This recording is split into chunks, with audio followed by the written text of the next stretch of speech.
अलकप्रेमी रसिक श्रोते हो, तुम्ही ऐकत आहात पुणेरी आवाज अर्थात 107.8 FM आणि तुम्ही आहात आर जे जगदीश सोबत रंगतदार आणि बहारदार कार्यक्रमात अलकची झलकमध्ये.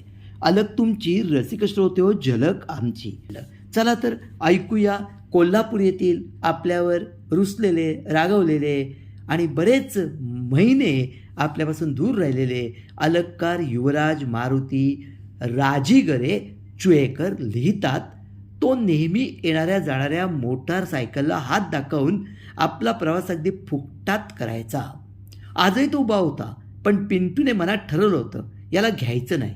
त्याने हात केला आणि विचारलं, कुठे जाणार? पिंटूने उलट प्रश्न केला, आपण कुठे जाणार? तेव्हा तो म्हणाला, मी वाडीला चाललोय.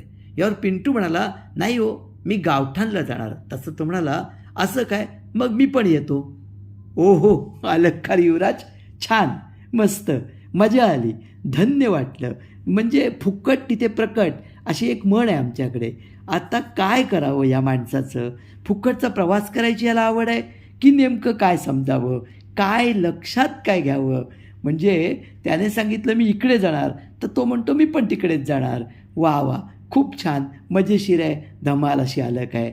आणि नियमितपणे अलक पाठवत राहा. आणि तुमचं लवकरच पुस्तक येणार आहे आणि ते सुद्धा छोट्या दोस्तांसाठी. मी वाट पाहतोय, कारण छोट्या दोस्तांसाठी लिहिणारे मोठी माणसं फार कमी आहेत आणि खूप कमी लोक छोट्यांसारखं लिहितात.